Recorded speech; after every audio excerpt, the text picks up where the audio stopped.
बिस्मिल्लाहिर्रहमानिर्रहीम अस्सलाम वालेकुम। आज जो हमारा क्लास का जनरल साइंस का जो टॉपिक है वो हम लोग देखेंगे एक्सरसाइज चैप्टर नंबर 6 की। इसमें सबसे पहले हम लोग देखेंगे एमसीक्यूज़, फिर शॉर्ट क्वेश्चन, फिर कंस्ट्रक्टिव रिस्पॉन्स क्वेश्चन, फिर इन्वेस्टिगेटिव क्वेश्चन। तो सबसे पहले हम लोग देखते हैं एमसीक्यूज़। एमसीक्यूज़ नंबर 1 है व्हाट इज़ फोर्स। फोर्स है क्या? अल्फ़ा है पुश, बीटा है पुल, चार्ली है लिफ्ट, डेल्टा है पुश एंड पुल। तो फोर्स क्या है? पुश भी किया जा सकता है, इसमें पुल भी किया जा सकता है। जैसे एक डोर है, उसे जब पुश करेंगे तो वो खुल जाएगा और जब पुल करेंगे तो वो बंद हो जाएगा, तो वो फोर्स लगानी पड़ती है। तो इसका करेक्ट आंसर क्या है? डेल्टा। क्वेश्चन एमसीक्यूज़ नंबर 2 है when a body changes its position it is called. जब बॉडी जो है अपनी पोजीशन चेंज करती है तो इसे क्या बोलते हैं? अल्फ़ा है फ्रिक्शन, बीटा है फोर्स, चार्ली है मोशन, डेल्टा है ग्रेविटी। ठीक है, आपको अच्छे से पता होगा जब बॉडी अपनी पोजीशन चेंज करती है तो इसे क्या बोलते हैं? मोशन बोलते हैं, तो हरकत करना। करेक्ट आंसर क्या है? चार्ली। एमसीक्यूज़ नंबर 3 है all bodies are attracted towards the earth due to. जितनी बॉडीज़ हैं वो अर्थ की तरफ क्यों अट्रैक्ट करती हैं? अल्फ़ा है फोर्स, बीटा है फ्रिक्शन, चार्ली है ग्रेविटी, डेल्टा है मोशन। किस वजह से अर्थ की तरफ मूव करते हैं? ग्रेविटी की वजह से। Charlie is correct answer. MCQs number 4 है if we apply the same force on a toy car. अगर हम जो है टॉय कार पे सेम फोर्स अप्लाई करें, it will travel further on. तो ये जो है वो किस पे ज़्यादा ट्रैवल करेगी? अल्फ़ा है रॉकी सॉइल, बीटा है मार्बल फ्लोर, चार्ली है फ्लोर ऑफ ब्रिक्स, डेल्टा है ग्राउंड। किस पे ज़्यादा मूव करेगी? मतलब सब पे सेम फोर्स अप्लाई करेंगे तो ज़्यादा किस पे मूव करेगी? तेज़। तो marble floor. Beta is a correct answer. MCQs number 5 है which machine consist of A grooved wheel. मतलब जो ग्रूव्ड व्हील होते हैं, जो नालीदार पहिया होते हैं, वो कौन सी मशीन रखती है? अल्फ़ा है लीवर, बीटा है पुली, चार्ली इंक्लाइन प्लेन, डेल्टा है गियर। तो जो ग्रूव्ड व्हील है वो पुली रखती है। Beta is a correct answer. मतलब पुली के ऊपर रस्सी लगी होती है जो ग्रूव्ड व्हील के ऊपर होती है, वो रस्सी को नीचे की तरफ खींचते हैं और जो वेट होता है वो ऊपर की तरफ उठाया जा सकता है इजीली। जिससे हम लोग कुएं से पानी निकालते हैं या झंडे को ऊपर की तरफ करते हैं। आगे शॉर्ट आंसर्स। क्वेश्चन नंबर 1 है how are force and motion related, explain. Force and motion जो है एक दूसरे के साथ कैसे रिलेट करें, इसे एक्सप्लेन करें। तो ये हम लोग देखते हैं। जो फोर्स और मोशन है ये एक दूसरे के साथ कैसे रिलेट करती हैं। जो फोर्स है ये मोशन को मतलब काज करती है, मोशन की वजह बनती है। तो जब फोर्स अप्लाई कर रहे होते हैं किसी भी ऑब्जेक्ट पे तो वो मूव करना शुरू कर देते हैं या उसे स्टॉप कर देते हैं या उसके डायरेक्शन को चेंज कर देते हैं। फोर्स के बगैर हम लोग जो है मोशन नहीं करवा सकते या मोशन को चेंज नहीं कर सकते।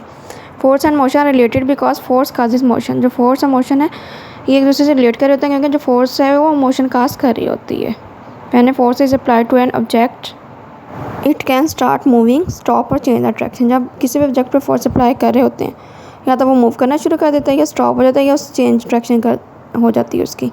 तो ये डिपेंड करता है हम क्या उससे करवाना चाह रहे हैं। विदाउट फोर्स के बगैर there is no change in motion. तो मोशन के अंदर कोई भी चेंज नहीं लाया जा सकता। मतलब फोर्स और जो मोशन है एक दूसरे के लिए लाजम व मलजूम है। फोर्स के बगैर मोशन कुछ भी नहीं है। फोर्स लगाते हैं तो जो मोशन होती है, अगर फोर्स नहीं लगाएंगे तो मोशन नहीं होगी। तो ये इनका आपस में एक रिलेशन है। क्वेश्चन नंबर 2 है what is meant by gravity. Gravity का मतलब क्या है? On which object does it act. तो किन ऑब्जेक्ट पे ये एक्ट कर रही होती है, असरअंदाज हो रही होती है। ग्रेविटी वो फोर्स है जो ज़मीन की तरफ चीज़ों को खींचती है। तो ये सारे ऑब्जेक्ट्स पे अप्लाई हो रही होती है, बेशक वो बड़े हों स्मॉल हो। जिस तरह एग्जांपल ले लें, जिस तरह हम लोग किसी भी एप्पल को मतलब नीचे गिराएं तो वो ग्राउंड की तरफ ही गिरते हैं। Gravity is the force that pulls object towards the earth. Gravity वो फोर्स है जो कि चीज़ों को या ऑब्जेक्ट्स को अर्थ की तरफ खींचती है। It acts on all objects. ये तमाम ऑब्जेक्ट्स पे असरअंदाज होती है, whether they are big or small, बेशक वो बड़ा हो बेशक छोटा हो। For example it pulls a falling apple down to the ground. तो ये जो नीचे सेब गिर रहा होता है वो फिर उसे ज़मीन की तरफ मतलब खींचती है ताकि वो ज़मीन पे गिरे। तो ये ग्रेविटी फोर्स है जो कि चीज़ों को ज़मीन की तरफ खींचती है। क्वेश्चन नंबर 3 है डिफाइन फ्रिक्शन। फ्रिक्शन की डिफाइन करें। In which direction does it act. तो ये कौन सी जो है डायरेक्शन में एक्ट करती है। तो ये हम लोग देखते हैं। जो फ्रिक्शन है ये फोर्स है जो कि हमेशा मोशन के अपोज होती है। मतलब ऑब्जेक्ट को जो मूव कर रहा था उसके अपोजिट होती है, मतलब उसे रोकने में मतलब हेल्प कर रही होती है। तो ये जो है ये मूवमेंट के हमेशा अपोजिट डायरेक्शन में मूव करती है। Friction is a force. Friction वो फोर्स है that opposes the motion of an object, जो कि ऑब्जेक्ट की जो मोशन है उसे रोकती है। It always acts in the opposite direction to the movement of the object. तो ये जो हमेशा किसी ऑब्जेक्ट की जो मूवमेंट है उसके ऑपोजिट जो है डायरेक्शन में एक्ट कर रही होती है, उसे रोक रही होती है। क्वेश्चन नंबर 4 है व्हाट इज़ मशीन। मशीन क्या है, how does it work for us. तो ये हमारे लिए कैसे काम करती है, तो ये हम लोग देखते हैं। मशीन क्या है, मशीन वो टूल है जो कि हमारे काम को आसान बनाती है। कैसे आसान बनाती है, ये जो फोर्स की जो डायरेक्शन है उसे चेंज कर देती है, स्पीड को इंक्रीज़ कर देती है, हमारी जो एफर्ट है उसे कम कर देती है, ताकि हम जो है प्रॉपर तरीके से काम कर सकें तो मशीन के साथ, और मतलब लेस एफर्ट के साथ। A machine is a tool that makes our work easy. Machine वो टूल है जो कि हमारे काम को आसान बनाते हैं। It helps us by changing the direction of force.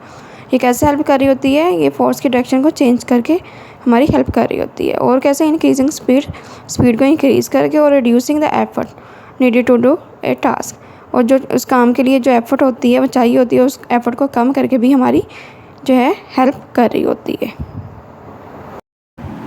Question number 5, why can not we walk easily on ice. हम बर्फ़ पे ईजिली वॉक क्यों नहीं कर सकते, ये हम लोग देखते हैं।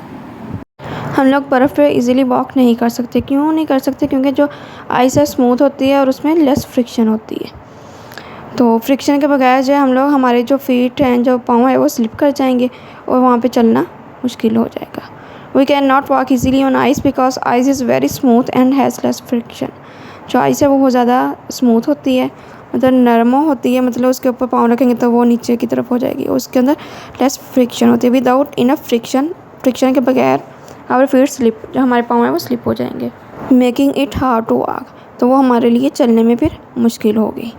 तो इस वजह से हमारे लिए जो बर्फ़ है, जो आइस है, उस पर चलना ज़रा मुश्किल हो जाता है। आगे constructive response question. Look carefully at the picture given below. Which one of this use is suitable for rocky soil, which one for play ground, and which one for icy surface. मतलब कौन सा Rocky soil के लिए मतलब best है, मतलब रेत के लिए, और कौन सा बर्फ़ के लिए, मतलब बर्फ़ पे चलना है तो कौन सा शूज़ पहनना चाहिए, और कौन सा आगे ग्राउंड पे चलना है तो कौन सा शूज़ इनमें पहनना चाहिए। Explain the reason in your answer. अपने जो आंसर है उसमें रीज़न भी एक्सप्लेन करें। तो ये हम लोग देखते हैं। जो रॉकी साइड है उसके लिए हम लोग पर्पल बूट यूज़ करेंगे, ठीक है, जो बिल्कुल साइड पे हैं, जो सी नंबर पे है, मतलब तीसरे नंबर पे है, वो वाले यूज़ करेंगे, क्योंकि इसके एक तो स्ट्रॉन्ग ग्रिप है और प्रोटेक्शन भी है।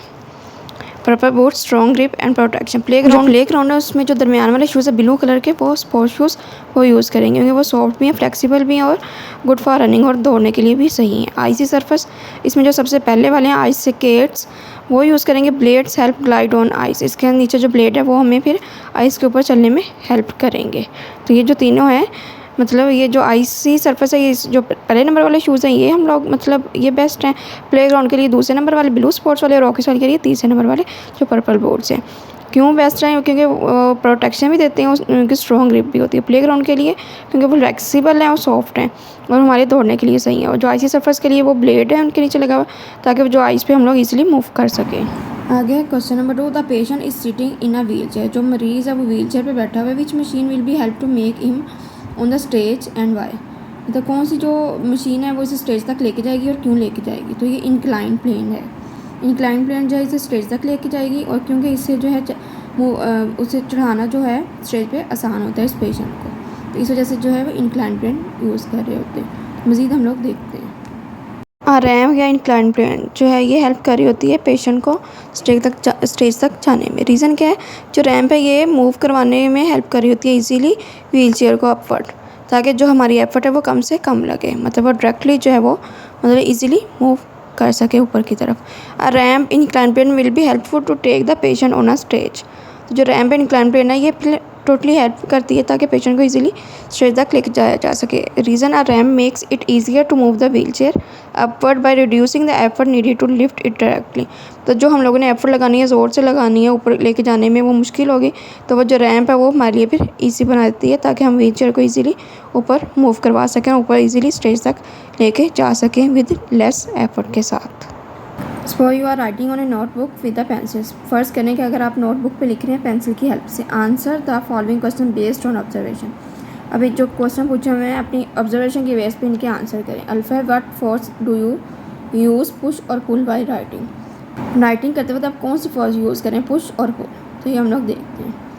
राइटिंग करते वक्त हम ज़्यादातर जो पेन और ये पेंसिल से मतलब पुश जो फोर्स है वो यूज़ कर रहे होते हैं अक्रॉस द पेपर, लेकिन कुछ टाइम जो है कुछ सिनेरियो में हम लोग पुल भी यूज़ कर रहे होते हैं, खींचना कुछ लेटर्स में। सो इस वजह से बोथ पुश और पुल जो है दोनों फोर्स यूज़ कर रहे होते हैं, लेकिन ज़्यादातर जो मेनली यूज़ करते हैं हम लोग पुश यूज़ कर रहे होते हैं। While writing we mainly push the pen across the paper, but sometimes we are also use pull it to form certain letters. certain letters के लिए कुछ letters के लिए pull भी use कर रहे थे, so both push and pull forces are used. तो both push और pull forces दोनों use कर रहे होते हैं। बीटा है what is the role of friction in writing on paper with pencil। जब हम पेंसिल के साथ पेपर पे राइट कर रहे होते हैं तो फ्रिक्शन का क्या रोल है, तो ये हम लोग देखते हैं। फ्रिक्शन जब हेल्प कर रही होती है पेंसिल को ताकि वो पेपर पे कुछ ना कुछ लिख सके, कुछ ना कुछ मार्क कर दे, मतलब friction helps the pencil leave marks on the paper. जो फ्रिक्शन है वो पेंसिल को हेल्प कर रही होती है ताकि पेपर पे कोई ना कोई मार्क्स लिख सके, मतलब कुछ ना कुछ लिख सके। It allows the graphite from the pencil to rub off. ये जो पेंसिल के अंदर जो ग्रेफाइट होती है उसे मतलब इजाज़त देती है ताकि वो ऊपर उसके रब करे and stick to the paper के ऊपर स्टिक कर जाए, मतलब जम जाए, मेकिंग राइटिंग पॉसिबल, ताकि लिखना possible. Without friction the pencil would slide without writing. तो फ्रिक्शन के बगैर जो पेंसिल है वो स्लाइड कर जाएगी तो वो लिखा नहीं जा सकेगा। चलिए after using the pencil use करने के बाद why do we need to sharpen it, तो हम इसे मतलब शार्प क्यों करते हैं, तो ये हम लोग देखते हैं। तो लिखने के बाद हमें पेंसिल शार्प करने की क्यों ज़रूरत पेश आती है, क्योंकि जो उसकी टिप होती है वो डल हो जाती है, ब्लंट हो जाती है, यूज़ करने के काबिल नहीं रहती। फिर उसे पेंसिल को शार्प करते हैं ताकि वो उसकी जो टिप है वो दोबारा रिस्टोर हो जाए, दोबारा हम जो है लिखने के काबिल हो सकें उस पेंसिल के साथ। We need to sharpen a pencil after using it because tips becomes dull और ब्लंट विद यूज़। तो हमें पेंसिल जो है शार्प करते हैं उसे यूज़ करने के बाद, क्योंकि जो उसकी टिप होती है वो तो या तो डल हो जाती है या फिर वो ख़त्म हो जाती है इस्तेमाल करने के बाद। शार्पनिंग रिस्टोर्स दी पेंसिल्स पॉइंटेड टिप।